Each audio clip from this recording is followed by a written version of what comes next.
Today's podcast is brought to you by Audible.com. Get a free audiobook download and 30-day free trial at www.audibletrial.com/marku42. There are over 150,000 titles to choose from your iPhone, Android, Kindle, or MP3 player. You lucky guys. And now, here's the show.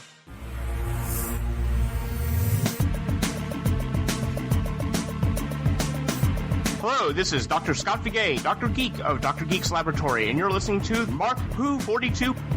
Mark Who 42 Universe. Welcome to Mark Who 42's Whoniverse, Doctor Who Whoniverse, that is. I'm your host, Mark-Baumgarten, welcoming you to Krypton Radio. Well, it's our annual Halloween show, so without further ado, let's start her up.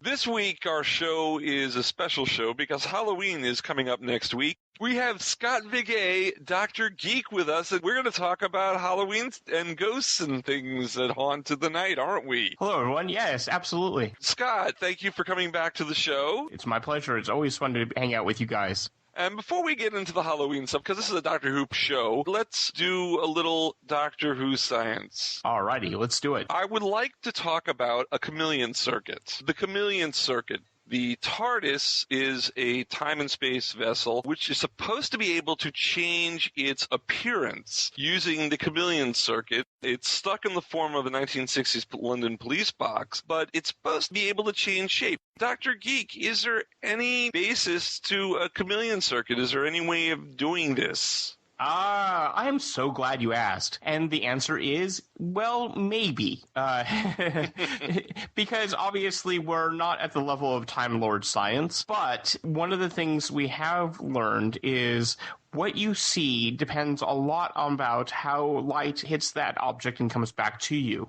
Right. And so there are definitely ways to obscure that or to make things look like they're invisible or things like that. So it's kind of like a cloaking device, but instead of seeing nothing, you'd see something. Right. Now, a good example about how this could work, I mean, there's a lot of ways to obscure an image or to make it look like it disappears or something like that. People can do that with mirrors and the like. The most advanced technology that I've come across in all of our research on Dr. Geek's Laboratory is dealing with this concept of metamaterials.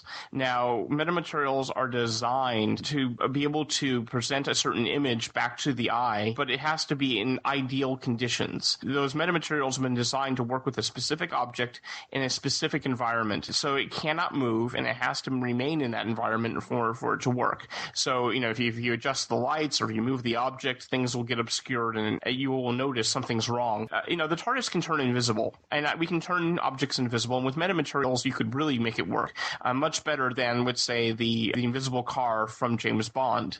Right. Yeah. That was terrible. That was really terrible. And I'm sorry. Pierce Brosnan couldn't even pull that one off. And with the science as provided in that movie, when he was up against his invisible car, the camera should have been showing the image of him leaning against the car on the other side.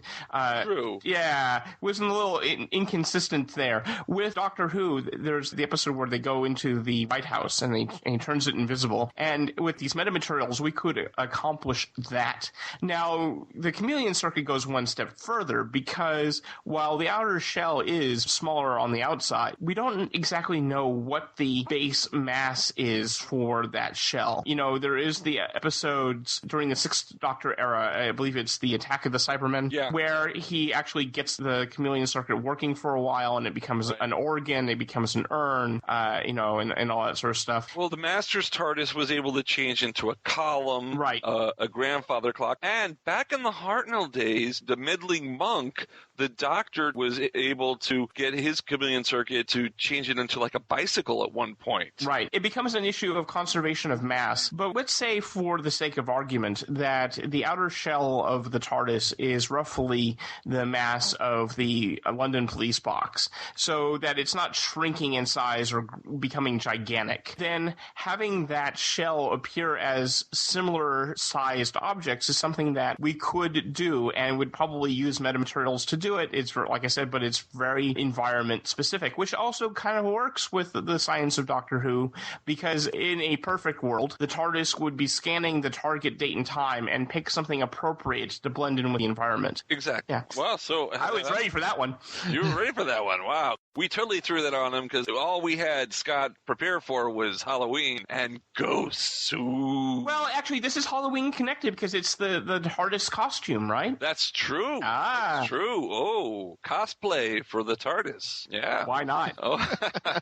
Scott, we have fans that are overseas and don't understand Halloween. Could you explain Halloween to people who may not be familiar with it? I know that and people may not just know its origins and its roots. Oh, okay. So, Halloween, now, there are a lot of competing ideas about where this comes from, and there are various different cultures and civilizations that contribute to the concepts of Halloween, mostly from the Celtic and the pagan traditions and so forth. But as it was always explained to me, is that around this time of year, what we're doing is we wear the costumes to look like ghosts and witches and demons and ghouls to hide from all the evil things that go bump in the night that might be walking around this time of year.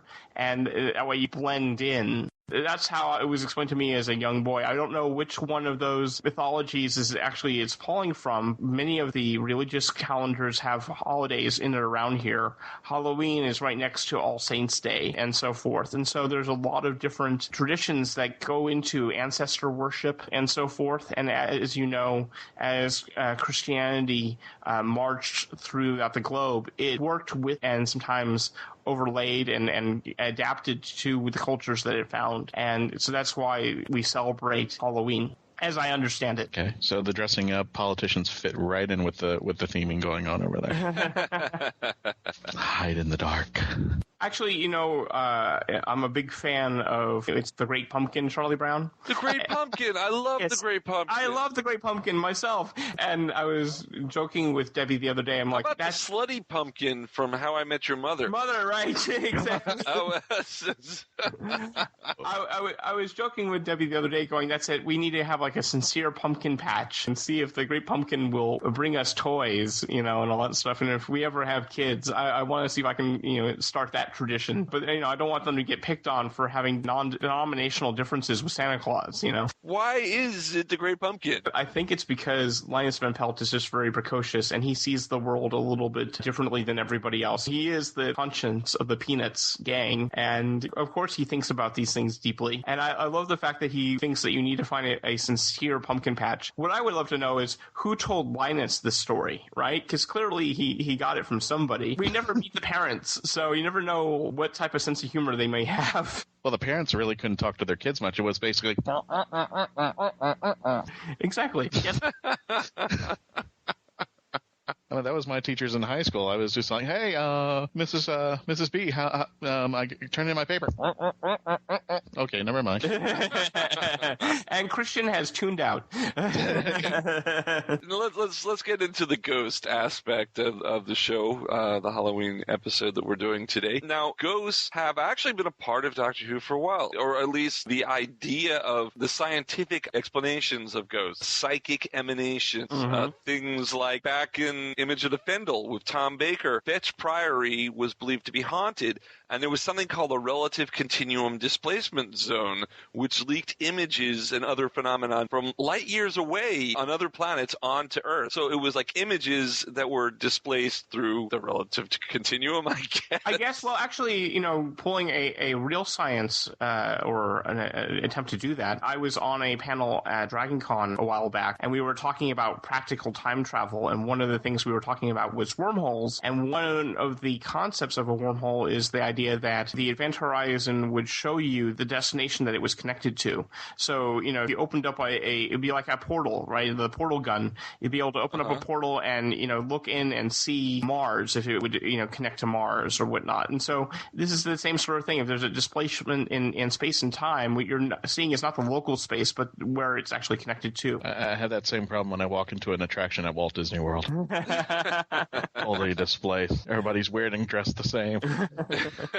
Dr. Geek, I have a question. Go for it. We know the Doctor does not believe in ghosts. but do you? Oh, fantastic. I think that there's more in heaven and earth than is dreamt up in our philosophy, and that's the whole thing about this topic. I was telling you guys just before we went on that this gets very metaphysical very quickly, and I'll just say very briefly that a lot about ghosts is the idea of an afterlife, and that is, beyond my pay grade, but I want to believe that does exist, and when you think about it, you're like, well, I understand that the energy that makes us who we are, that energy when we die doesn't get destroyed, it just changes state. So the question becomes, what of us goes when that change of state happens? And that comes to the idea of our consciousness, what makes us us, and the idea of the difference between the physical brain and the concept of the mind, and then the mind and the soul. And we've kind of figured out where the on-off switch is for consciousness. It's in the claustrum, which is a thin sheet of nerves that are stretched between certain areas of the brain. And they were actually doing experiments to help a person who had epilepsy, and they were able to determine by accident, this area that actually acted like an on-off switch for consciousness. Now, that doesn't mean that we understand, what is the sum of the fact that the mind seems to be more than just the sum of its parts. And then to go even further, all of our experiences that make up the human soul. I mean, it's a concept that's with us our entire lives, and people talk about it in different ways. And there's always that sense that, a lot of the things that happen in those Halloween stories or in those horror films or adventures on Doctor Who and stuff like that, I mean, everybody's had this story of a message from a grandparent that came to them in a dream, and then you find out the next day that they passed away or something like that. I mean, it's a story that you've heard other people tell and that other people have experiences. So, I don't know. I can't definitively say there isn't an afterlife or that there aren't ghosts, but I want to believe that that's the case. Well, I mean, couldn't ghosts be possibly the manifestations from other dimensions, from other universes? Oh, sure. I mean, like in the 10th Doctor episode, right? Yes, exactly. Army of Ghosts. Army of Ghosts? Well, I mean, that's the thing. We have a working theory that we live in a multiverse, and that there is a version of Dr. Geek that is talking to you on this show, and there's a version of Dr. Geek that is busy doing something else, and that and I hate that version of Dr. Geek. Believe me, that version of Dr. Geek shit just die. You're good. But the one that's not doing our show, right? Sorry, you're gone. Right, but you're dead to me. That's the whole but point. Not you. That's the whole point. Is that every decision that we make potentially creates an alternate universe, because you have the ability to choose: do I pick up the pencil or do I not? Do I sit down here? Do I do this task now or not? And every time you have that possibility, there's a working theory that says that those other options get played out throughout the multiverse. And the question becomes, how thin of a layer is that? Is there a possibility that we see bleed over? And again, these are wonderful theories, and some people have been trying to figure that out. It's a possibility. I mean, that's the wonderful thing about this, is that we do know that no energy is ever destroyed, and we do know that we have this sense that what makes us us is more than just the chemicals that makes up our bodies, and more than just the brain itself, and that there's a difference between the brain and the mind, and that sense that we're more than the sum of our parts kind of leads to the idea of the soul. So we have, in a sense, understanding of that, but we don't understand how it all works. And unfortunately, there hasn't been that definitive truth of somebody being able to replicate an afterlife evidence. I mean, there's tons of those ghost hunting shows, and I'm sure that there are mediums and stuff like that that will swear, that they have proof, and that's great. And I'm not going to debunk them or anything like that. But it's yeah, I don't think we better debunk them, because I think Hurricane Who is coming up that we're going to be at, and I'm pretty sure they usually have Ghost Hunter International there, so we don't want to get up on our bad side. No. And I don't think that is, and I don't think that shows that focus on things like that. I mean, I think that they are fun and exciting, and I think that the people that really study this stuff, I mean, they're passionate about it, and it's great. I think it's wonderful. I'm just saying that that's the problem, is that because there's still ambiguity, even with everyone who has really looked into this, and especially in the modern era where there's camera on everything, the fact that modern day science hasn't been able to quelch the idea gives me encouragement. You know what I mean? You would think that if we could say, oh, definitively it's just a chemical reaction, and when everything stops, it stops. You think that then all these other shows would stop as well. But the fact is that science can't say that. No, it can't. No. I actually believe in ghosts because I'm always missing my socks and my cell phone every morning before I go to work. Oh, that's a wormhole. And what it is it's actually another version of you that keeps taking your socks and cell phone. phone. Like he's putting him behind the couch. I'm not happy about him. He should die too. Die! There's probably some psychosis about killing yourself. I don't know. Like that. Maybe I just wipe him out of time. I don't know. You know, people may think they see ghosts, and could it be some kind of empathic thing when they feel a ghost, when they feel something? What I'm trying to say is, are there better explanations for? So going along the line that you were thinking of, when you were making that suggestion, what I was being led to was the fact that we have intuition, and what is intuition? Is it ESP, or is it just the fact that our minds take in more information than our senses are actively aware of, and the fact that you may be aware of something else that's in the room than you can immediately put your finger on. And so that whole phenomenon, is it also the fact that it's usually a family member or a loved one who's been left behind who makes that connection? It's one of those things where, the people that we lose have left such a massive impact on our lives, and it's easy to be reminded of them. And so the question becomes, is it that connection that we're able to communicate on that level? Like I said, if you're pure energy at that point, or energy of some form, are they now able to communicate on a level that's just outside our perceptions? Is that a possibility? Is it something that, I know that there are a lot of people that focus on the fact that, it was my father's watch, or, it's my favorite pen that I've used, for the last 60 years of my life, objects that we get attached to, and the fact that, you could possibly, I don't know if this is the correct term, but kind of haunt the, physical objects and stuff like that. It goes to that whole idea that, I guess, making an imprint on something, depending on how your death was, if it was violent or something like that, the whole idea that that moment of release is significant. There could be a lot of things to it, and I think that's why there are a lot of people that spend a lot of time trying to figure that out, trying to understand that. Next question, which would you rather be, gatekeeper or master? I had to throw Ghostbusters in there because I would 30th anniversary. I thought for sure you were going to say, okay, we're going to talk about ghosts with Dr. Geek. So the first question is, how's Elvis, and have you seen him lately? You know what? I'm not a big fan of Elvis, so I would not have led with that question. That question would not have come out. I would ask you if you've seen John Lennon. Actually, Scott would like to answer your question. Yes, it is true. This man has no... Wait, sorry.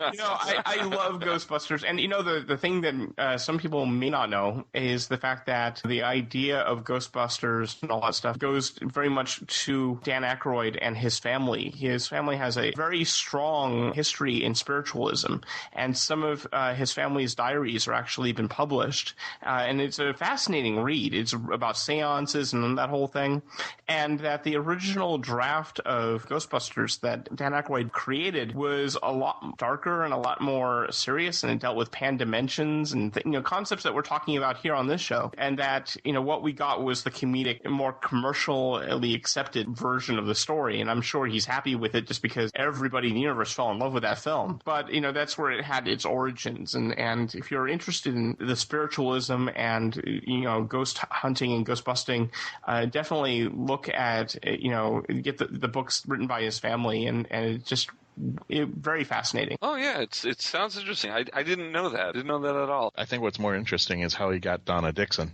Still working on that one.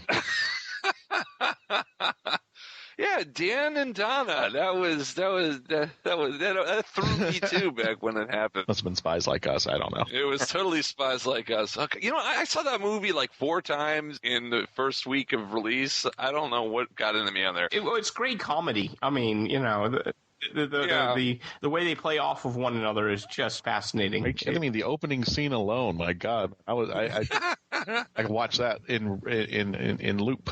I love the fact that he's cheating on the exam, and they're just so blatantly bad about it. Oh my God, how they thought they could get away with any of that. Now, we're talking about ghosts, but there are other aspects of Halloween, and the next one I want to bring up would be, and not to offend any pagans or any Wiccans out there, but witchcraft. Now, witchcraft in Doctor Who, they've met with Shakespeare, which they weren't really witches, they were aliens, but, I mean, they were witches because they had the powers. That's what it is. Whether it's ghosts or witches or demons, right? Right. The daemons or how daemons right? from John Pertwee. Is that it's always a scientific, science fiction-y answer. It's not witchcraft and the fact that you and I would expect it, but it's still spells. And the reason why is its name. They call it name magic, and the importance of the doctor's name in all that stuff, and the fact that using the proper numbers in the right environment, you could conduct what would look like magic. And it just goes to like the Arthur C. Clarke's old law that says that any advanced technology will look like magic, and that's kind of where Doctor Who gets away. John Pertwee used to explain away magic that way. He always said it was a form of science that you hadn't worked out yet. And the one thing that Doctor Who, the series, has not done, which is eventually do what they did on Scooby-Doo, where, it was 45 years of a man in a rubber suit, and until they finally said, what happens if it isn't, right? They had like the whole series of like Zombie Island and all of that other stuff. At some point, it would be really kind of cool if the Doctor runs across something that just boggles his mind to the point where it could be magic. And I guess I take it back. I think that they did that once, which was the Impossible Planet. Yes. The devil, right? The devil, or Satan. Right. It was a language that couldn't be translated. And the Doctor just could not bring himself to believe that this was actually a devil. So I guess they have done it in modern Who, but they could do it more, I suppose. But that's the whole thing. It's like, oh, it's carrying knights, it's this, it's that, it's not witches. But, that's... all these things are, go to very primal ideas, and I think fascinate everybody. I think, my wife is a writer, as you know, and there are certain topics that always will be popular. Vampires and witches, they go on a cycle. Every 20 years, they become insanely popular because it takes that long for each generation to kind of discover them anew. And every generation has their own version of a vampire and stuff like that. I mean, a case in point is, my parents' generation, the vampire was Dracula, kind of a Bela Lugosi kind of portrayal. My generation, it was more Nicholas Knight kind of, or Anne Rice, that kind of vampire with a soul kind of thing. And then, this last generation's attempt at a vampire was, well, I don't know what you call that, but they call it a vampire, all very sparkly. And this concept of the vampire and the witches and all that stuff, they keep coming up because it speaks to everybody. Everybody wants to be able to believe that they can summon great power and that sort of stuff. So it's never going to go away. Okay, how about the Seeker from the Ribos operation, from the Key to Time stories? The Seeker was a clairvoyant and soothsayer on the planet Ribos. Is there a possibility that clairvoyancy is real? And distance viewing and stuff like that? Oh, yeah. Definitely. Because I know in Greek mythology, there were definitely the Oracle. And it's all through the history, and Doctor Who has hit on it, too. So, yeah, I mean, is it possible? The question becomes, with something like that, there have been governments have actually spent a lot of money trying to research this. And just, Didn't they use LSD to do those experiments back and the in Stargate 60s? program and all that. Yes, absolutely. And where this kind of goes to is this idea that we're all connected and that there's some sort of gestalt connection with everyone. Think of it kind of like internet or a World Wide Web that you can actually plug into. And this idea that that's why somebody sitting in a cubicle in Langley can see some mountain range, that they've never been to, and can tell you where someone's hiding and stuff like that. And the thing is that they've had various levels of experience and success with that. I've actually seen some distance viewing experiments done on several different TV shows, and you wonder, the ones that get really accurate, you're like, well, where the heck did that come from? How did they pull that off? And everyone's like, well, how much did they know ahead of time? Who's feeding them information? And sometimes a lot of it is, like when you're dealing with someone in a carnival. I mean, they give you rather generic responses, and then they wait for you to fill in the gaps, and they kind of read off of your responses to kind of guide what they say next. But with like the distance viewing things and the clairvoyancy in that form, I have no idea. But I mean, the theory is that they're tapping into some sort of ability to see those distant objects because they're not so distant, if that makes any sense. You're listening to Mark Who 42's Whoniverse with scott-viguie, Dr. Geek. I'm Mark Baumgarten, and of course, Christian-Basel's with me. We'll be right back after this break. Attention all Whovians! While you're waiting for the new episode of Doctor Who, start your own adventures with a book from Mark Who 42 Books. They carry unique and rare books at affordable prices. Visit amazon.com/shops/markwho42. That's amazon.com/shops/markwho42. Mark Who 42 Books. Set your imagination free into the Whoniverse. Say, Jarvis, is it that time? The house party protocol, sir? Correct. The Pull Bag is GCRN's comic book review and discussion-based podcast. Join me, your host, TFG and Mike, and the rest of the GCRN crew as we make our way through the comics we are reading. Inside the Pull Bag, you'll also find back-issue classics and origins episodes of how we got into comic reading. You can find the Pull Bag every Wednesday on iTunes and on www.geekcastradio.com. Make your great escape into comics and jump into the Pull Bag today. Jarvis. Hey. All wrapped up here, sir. Will there be anything else? The voice of Christian-Basel, take one. Hi, I'm Christian-Basel, and I would like to provide my voice for all your voiceover needs, such as... Okay, like an announcer. Like a what? Like an announcer. For all your voiceover needs, such as animation, radio, announcements, introductions... Now an old man. I can even record voicemail for all the Meshuggahs that call you. A pirate. Arr, and it won't cost you a lot of treasure for me services. Arr. Creepy movie voice. Just call 407-761-2679. 407-761-2679. Or email voiceofchristian-basel@yahoo.com. Well, how was that? That's a wrap. To Cybertron. Thank you, Soundwave. I am TFG1 Mike, and you should be listening to my very first podcast, the TFG1 Podcast. 24 episodes covering the entire U.S. run of the 1984 Transformers cartoon. Also a few supplemental episodes and an interview with Stan Bush. So check out the TFG1 Podcast. You can find it on iTunes and the web at www.geekcastradio.com. Transforming Rollout. This is Paul McGann, the 8th Doctor, and you're listening to Mark Who 42 Universe. And we're back with more of Mark Who 42's Whoniverse. I'm Mark Baumgarten, and Christian-Basel's with me, and we're...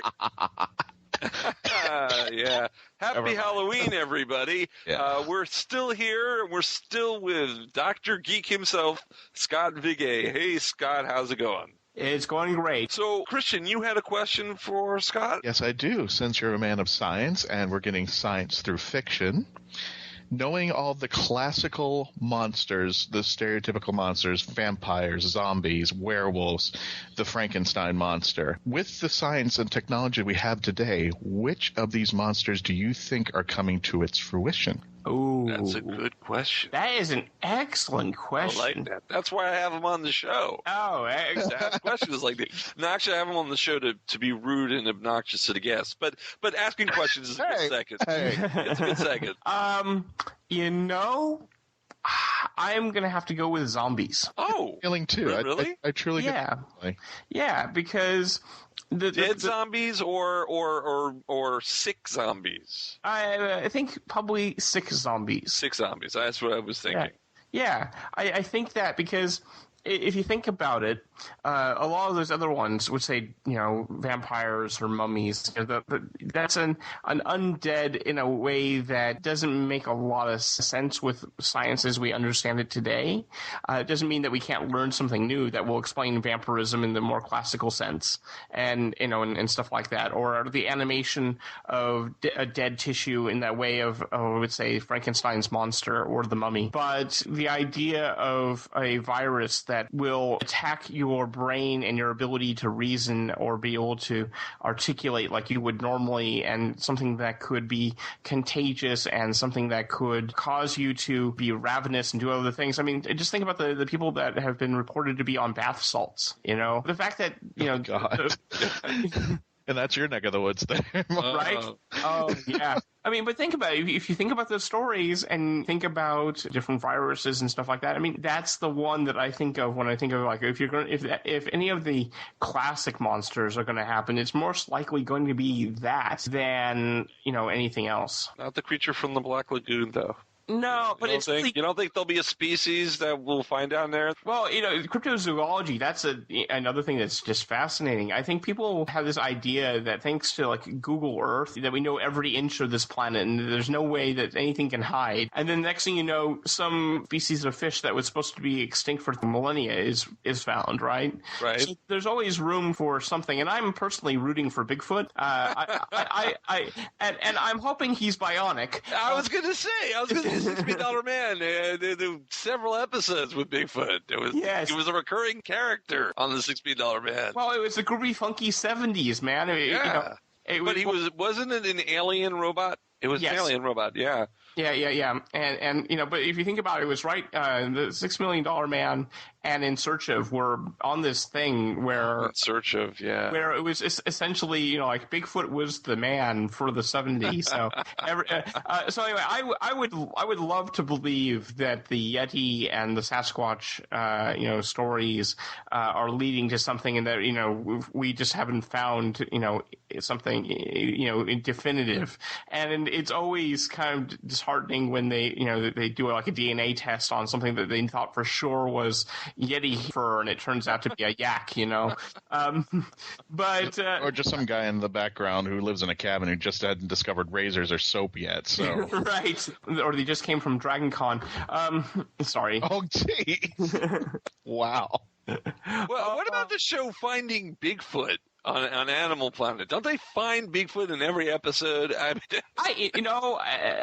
don't know. I have not actually seen that one. Is it any good? No, not at all. I'm sorry. I want In Search Of to be released on DVD. I want the Blu-ray edition of the Leonard Nimoy In Search Of. I would get that. I would buy that, yeah. Yeah. But that's the whole thing. I mean, it's like, so like I said, I don't know what creates a vampire, and that's the whole thing, is that the mythology of what creates vampirism changes based on the story that you want to tell. For example, in Dark Shadows, it was a curse. Right. Angelique the Witch could curse someone to become a vampire. That's how Barnabas became a vampire. But if you are doing it more traditionally, then, like, let's say Forever Night or Anne Rice, then it's some sort of virus or something like that. Right, and you can transmit the virus through the teeth. So, I mean, that sounds more real. Yeah. Passing a virus and becoming dependent on blood, that sounds more real than a zombie. Right, but with vampirism comes special powers, like mesmerism. Yeah. That's the thing. It's like, so what level of vampirism would still be vampirism? So, get growing fangs, being able to turn into mist, being able to turn into a bat, being able. Okay, well, I don't buy that stuff. That's why I went with Sick of Zombie. Okay. Yeah. Or be able to sparkle like those Twilight movies. Yeah. Exactly. Turn off the lights, glow in the dark. Oh, yeah. Yep. So Halloween is a great time of year. Why candy? Why candy? Well, why candy? That is a good question. Well, I know that that some of the food choices have a lot to do with the time and the calendar that it happens. Right. That in a lot of cultures that follow Lent, there's this idea that you would stay away from meat.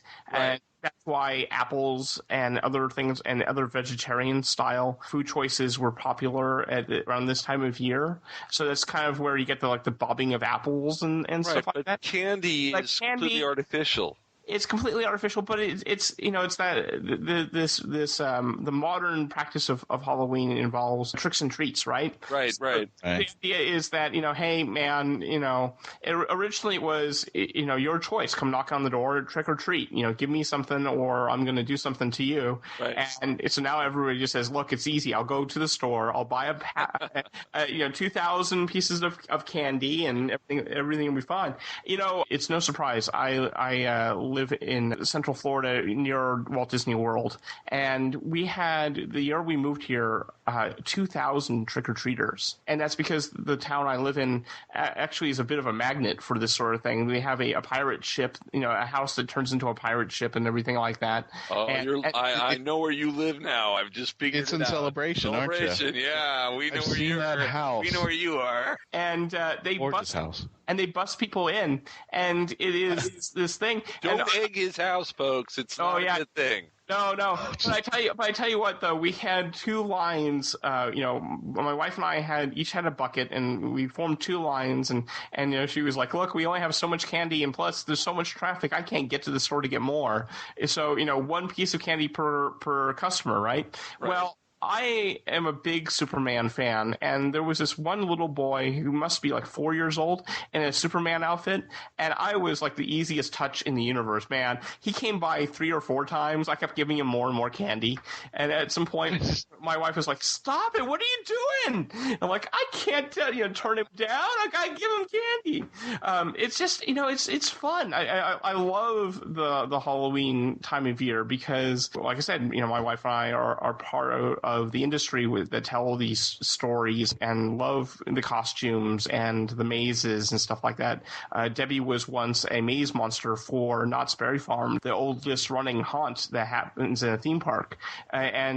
So this is definitely our time of year, and it's just fun. That's why you give out the candy. The thing that I find fascinating is that, I was originally from California, and where I was in California, the idea of going house to house to trick or treat had basically gone away. People were afraid to do that just because, it's California. I mean, you don't have to have a reason. It's just California. It's just, it's like the world is different than when we were kids, and that's the thing.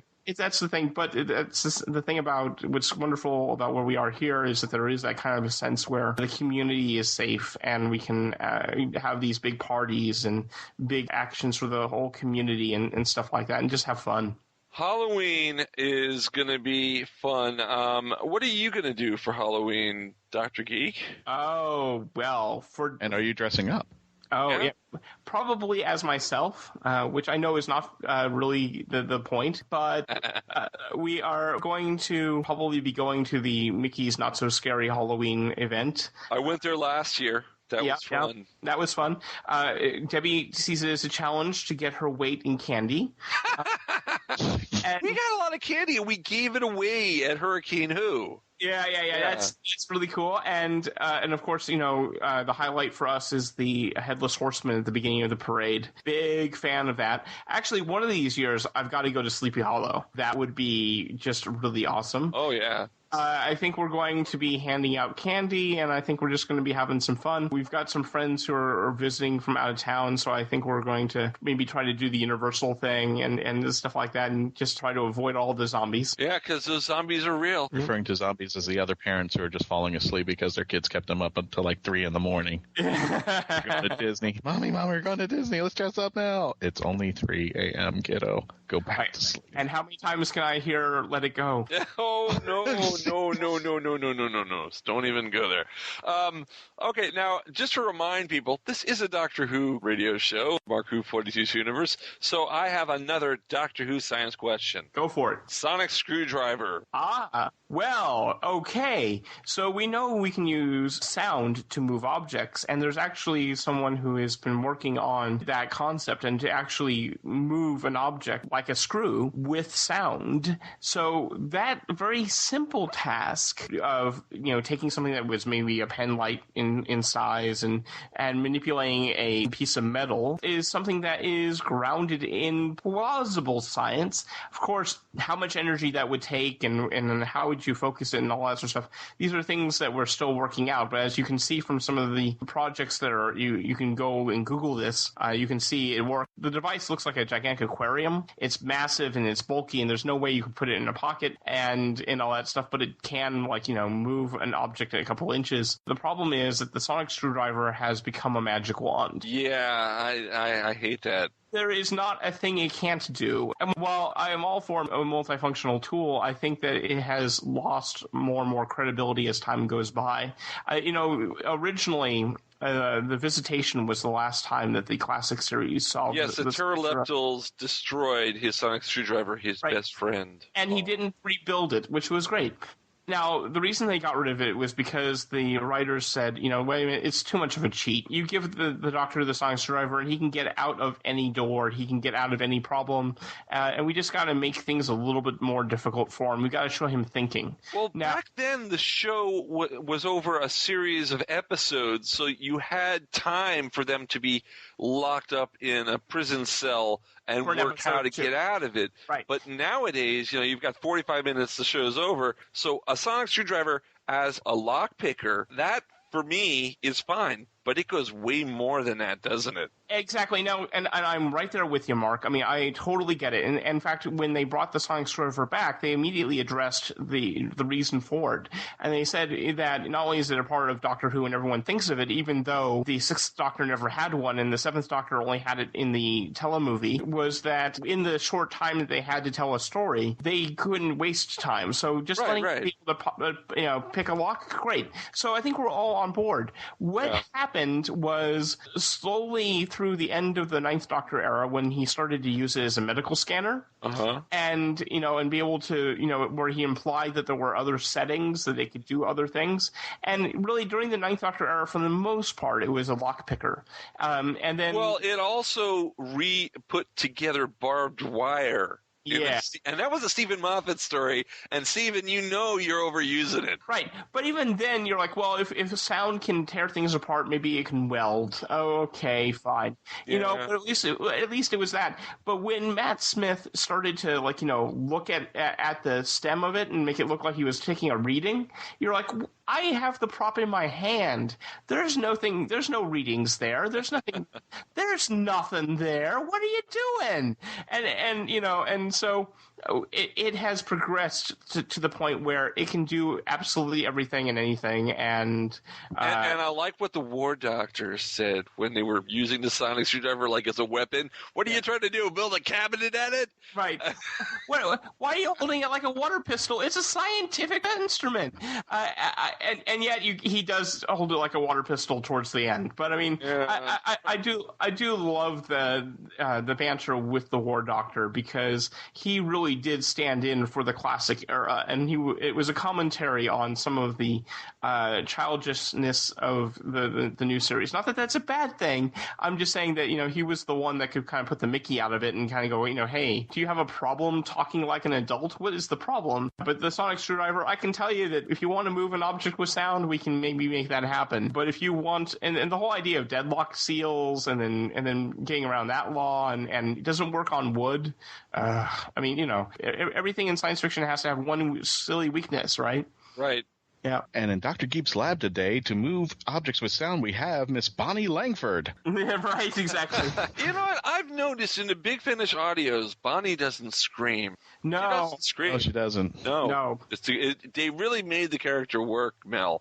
I don't know if everyone's heard of this one, but there was a series, it's like 2 years ago, where it actually takes place right after Trial of a Time Lord. Yeah, actually, I just listened to it, The Wrong Doctor. Yes! Oh, my God. I just heard it last week. It is awesome because it's the first episode with Mel, technically, and it shows how they met and everything like that, and it's all timey-wimey and crazy because there's multiple versions of the Doctor and Mel around, and that would have made a great episode if we ever saw it.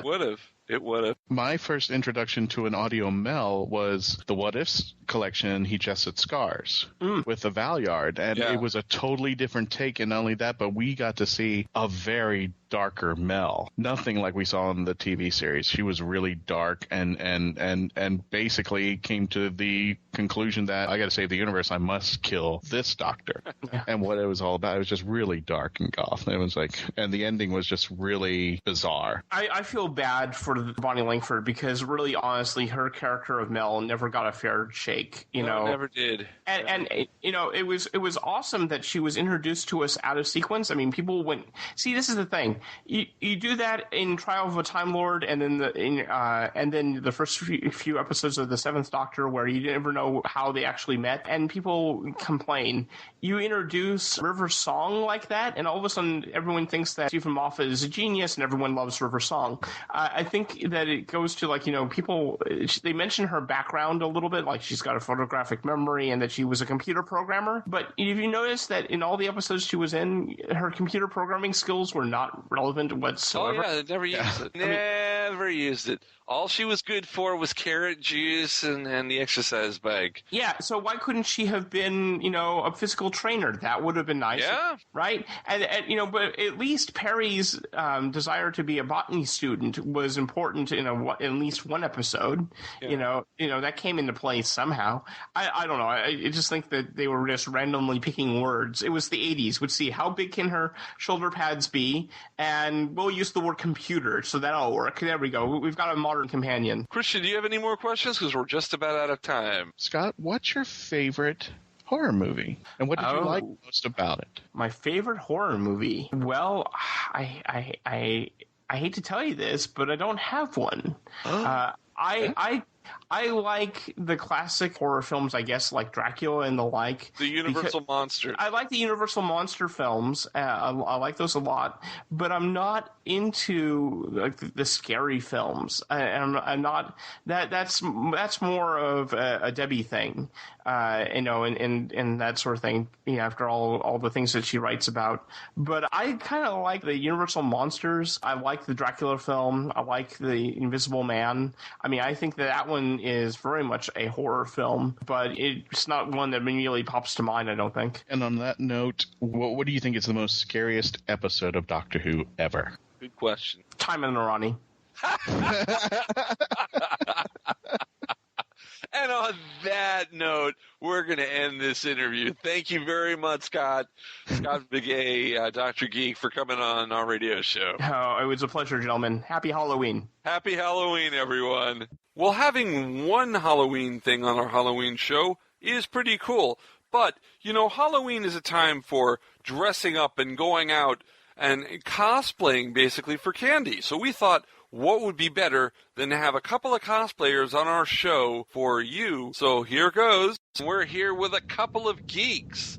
Yes, Alida-Miller and talon-michael-steinhauer are here. They're a couple of geeks on Facebook, and welcome to the show. Hi. Hi, guys. It's just what the show needs, more geeks. Yeah, well, but these geeks are special because these geeks perfectly fit in with Halloween because they're cosplayers. Isn't that right? It's true, we do cosplay. And what do you do cosplay of? Well, we've done cosplay as a lot of different things, but we're probably most well recognized for our cosplays as zombies and as pirates and ninjas. Wow. Do you cosplay Doctor Who?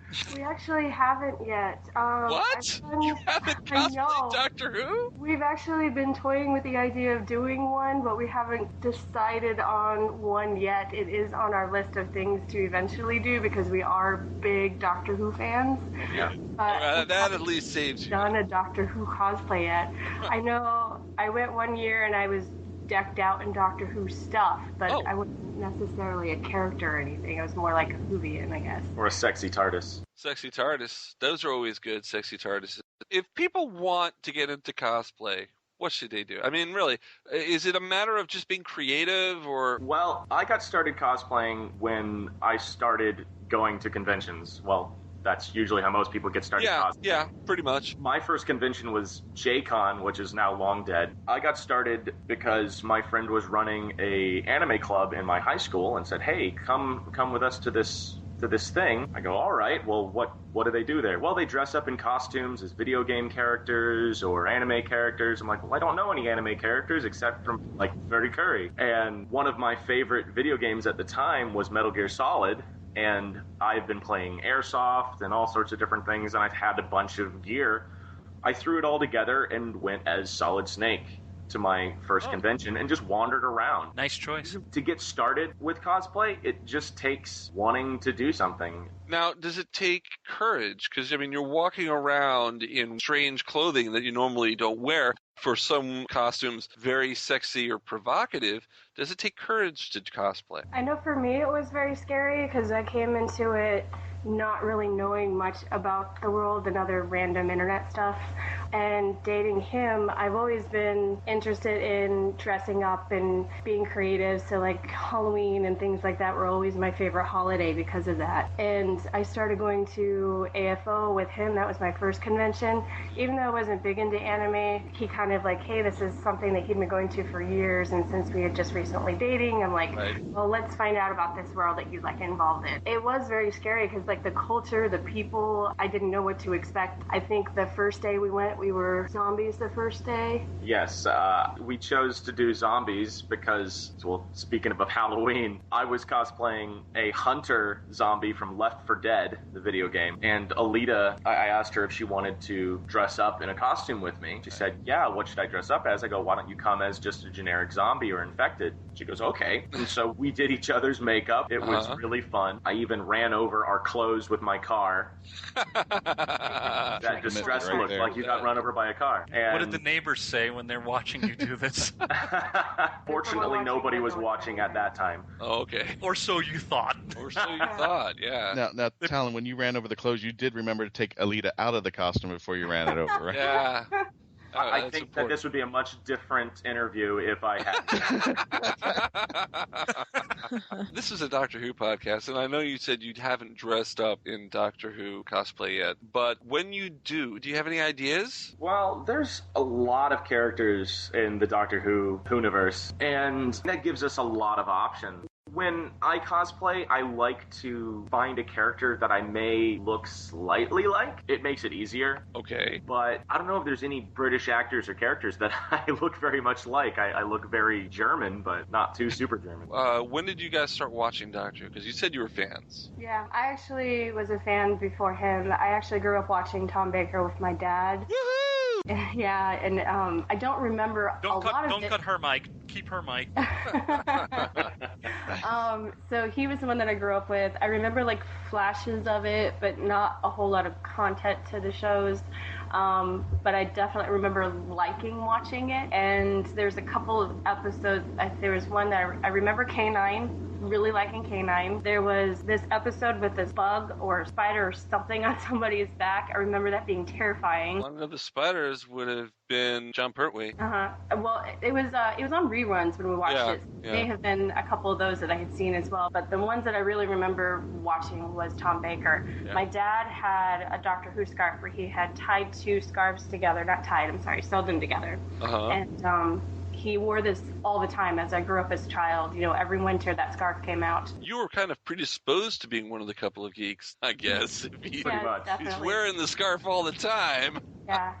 My first year in college, my dad actually handed that to me as kind of like a present of me like going off on my own, and it was the biggest present in the world. Wow. At the time, most people here in the States didn't really know much about Doctor Who, so when people would tell me like they loved my scarf, and they'd be like, it's awesome, they're like, yeah, thank you, it's my Doctor Who scarf. They'd be like, what? So now it's so big, it's just kind of crazy now that it's as big as it's gotten. When the show came back on air, my dad started watching it again, and he kept trying to tell me, you need to watch it. And we didn't have cable or anything, so we weren't able to watch it at the time. So it took us a little bit to get into it, because then we started getting the discs in the mail, and Tal and I just like immediately became hooked, and we were just like freaking out every time we would go through the discs. We were like running home to check the mail to make sure the next disc had arrived, because we were just freaking out about every single episode. We just binge watched as many as we could, and then after the discs, we ended up watching it online after that, and we've just been obsessed like ever since. So after we caught back up to the live episodes. Yeah. Very similar to me. I binge watched the first 5 seasons off of Netflix. It was like every night coming home from work, grab stuff for dinner and turn it on. Definitely what we did. I think we lost a lot of sleep during those. Oh, I know. Especially, and if you have Netflix, like the streaming, you can just watch the next episode. You don't have to change a disc or anything, and it's very tempting just to keep watching. As a fellow fan of the Fourth Doctor, if I could ask you a question, did you guys see Day of the Doctor? We did. Yes, we did. So what did you think of the scene with the curator? I immediately, as soon as he started talking, I knew exactly who it was. And I was freaking out. We saw it in the theater, and it was just a big moment for me personally. And I personally think that was the best scene in the entire movie. movie, and that Tom Baker kind of stole that whole scene, just like right there. Trish and I watched it together when it was simulcast all over the world on the 23rd, and she can verify. I was giddy as a schoolboy. I was like, "It's the Tom! It's the Tom!" I mean, that's still my favorite scene. And as always, Tom Baker steals every scene. But getting back to the cosplay, first of all, I want to thank your father, Mr. Miller, who I met while we were at Hurricane Who in the comic book store. Parenting done right. Thank you, sir. I salute you. And hey, it's this shows you raised a wonderful daughter. It's destiny that she would do Doctor Who cosplay because but she hasn't done Doctor Who cosplay yet. That's sad. Yet. We're getting that. Mark, jeez, man. You know, I'm talking about destiny. We're trying to help her get to her destiny of cosplay. The only destiny I know is of the Daleks, and that's kind of sad. Oh, do you see what we have to deal with on a weekly basis? Anywho, I have a question for both of you. Has there ever been a time where you cosplayed and felt uncomfortable about the people who were around you, or you felt like, I don't think we should have cosplayed here? Going back to all my years cosplaying, I've been going to AFO for at least the past 10 years. And I don't think I've ever felt like I was being objectified or felt like I was wrong for cosplaying whatever I was cosplaying. Fortunately, at least all the conventions that we've been to, we've been met with acceptance. It's widely known that people cosplay. It's widely known that there's really, really good cosplay, and it's widely known that there's really, really bad cosplay. Well, not necessarily at the cons, but was there like you walked into a convenience store or a grocery store? That. Yeah. Was there a time where you're like... all the time. No. I revel in watching people's reactions as I walk into their store dressed up in full ninja gear or dressed up as a Ronin Japanese swordsman. Even in the times where I haven't cosplayed and I've just been off on the sidelines, like watching him do his thing, I enjoy being a bystander, just kind of watching the people that don't understand it, their reactions. For Halloween, we had a couple stories where we actually went out into the public and did like a group cosplay or for a party where we kind of dressed up as pirates. And the party one, we dressed up as pirates, and the family knew us, but they didn't even recognize us. They thought we were just hired for the party. And the zombie one, I'll let Talon talk about that one because that one was pretty awesome. For a Halloween, I think it was in 2010, and we decided to have a Halloween party. At this Halloween party, we decided to not just do regular costumes, but to make up everyone as a zombie. We told everybody, just bring a white shirt. We're going to smear it in fake blood. We're going to make up your faces to make you look like dead people. And then we're going to go out to the local Mexican restaurant. Have dinner and then walk around the shopping center. And that's what we did. We sat in the Mexican restaurant. On the way there, though, we actually scared a pizza guy.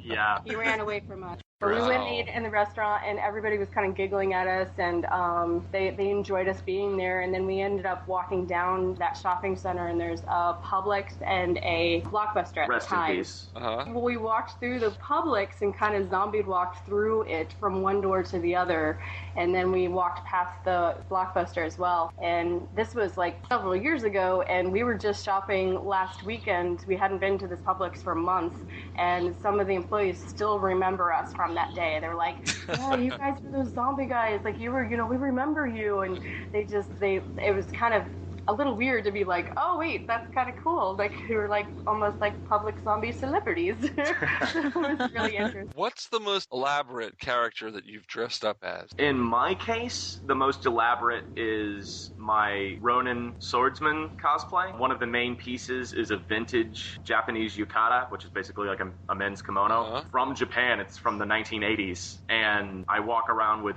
wearing that, a bokken, hakama, and it looks beautiful. It's a great piece. The most elaborate for Alida, I think, is when she cosplayed Malcolm Reynolds. Oh. Whoa. This past MegaCon. That was my first actual character cosplay, because I've done like zombies and pirates and stuff, right. but that was the first time I've actually done an actual specific character. Yeah. Are there any specific characters that you'd like to do in the future? Yeah, actually, we were talking about doing I'm a big Tinkerbell fan, but I'm also a big pirate person. And then one of the last Tinkerbell movies that came out was they had a pirate fairy in it, and I'm like, I was destined to play that character. So, like the combination of both my worlds just personified. So we've actually been seriously talking about me doing that this next year, right, and possibly having Talon do Captain Hook with me as well. So that's something that's in the works for the future, we're hoping. Yeah, what cosplay is to us is that it's an extension of yourself. I mean, every day you go out wearing a different set of clothes. You're still the same person on the inside, but you may feel different if you throw a blazer or a cape on. I do it every day. Yes, Christian does. Every day. Not kidding. They get me kicked out of work. Alida and Talon, tell us about your Facebook page. What got you started with a couple of geeks? This is actually something that I started with Talon and I getting more and more involved together as a couple with this cosplay stuff. I was getting people asking me what we had done in the past and what we're, going to be doing in the future, and I kind of had like pictures and albums kind of spread out like everywhere. And I was like, okay, I'm going to create something just so I can be like, hey, look and see what we've done. And the name was actually started was Talon Alida Cosplayers. So it was just like a place to put our cosplay pictures. Uh-huh. It kind of grew from there and became something more than that, because as a couple, we're more than just cosplay, because we're geeks. Right. We love more than just cosplay, and those things that we love a lot. And so we're like, we want to talk about these things too. So we actually changed the name to A Couple of Geeks, because we're a couple and we're geeks. Mm-hmm. And I created a logo for it, and we started promoting the page, and we've been getting really positive feedback from it, which is kind of exciting. So that's kind of where the page kind of started from. What is the most interesting moment that you had cosplaying at a convention with a celebrity interaction? Oh, wow. This has got to be at MegaCon this past year. Of course, Alida was cosplaying Malcolm Reynolds, and I was in a frock coat that I had made, just kind of cyberpunk-esque. And we were in line going to say hi to Will Wheaton for the second year in a row. And he complimented Alida's cosplay, said, "Oh my God, you're Malcolm Reynolds. That's awesome." And then we got a selfie with him. Oh, wow. Nice. Well, Alida and Talon, I'd like to thank you very much for coming on Mark Who 42's Hooniverse. Thank you guys for inviting us. Happy Halloween. Happy Halloween, guys. Well, that's our show today. We hope you enjoyed it. Next week, we go back to reviewing shows. We'll be having the last 2 episodes of Doctor Who reviewed for you on the next program. Go to markwho42.net and join the Hooniverse Army. Tweet us at markwho42. Go to our Facebook page, markwho42's Hooniverse. Don't forget, we're also available on Geekcast Radio Network, Florida Geek Scene, and a lot of places around the net. So look for us and listen to our old episodes. Until next time, so long, and have a happy Halloween! Mark Who 42's Hooniverse has been written and presented by Mark Baumgarten, Patricia-Helm, Eduardo-m-Freyre, and Christian-basel. This show was edited, produced, and directed by Mark Baumgarten. If you have worked on Doctor Who or are working on a project relating to Doctor Who and want to be on our radio show, please email our media relations director, Christian-basel, at markwho42media@yahoo.com. Doctor Who and its properties are owned by the BBC, the British Broadcasting Corporation. This show is owned and copyrighted by Mark Baumgarten, 2014. You're listening to Krypton Radio.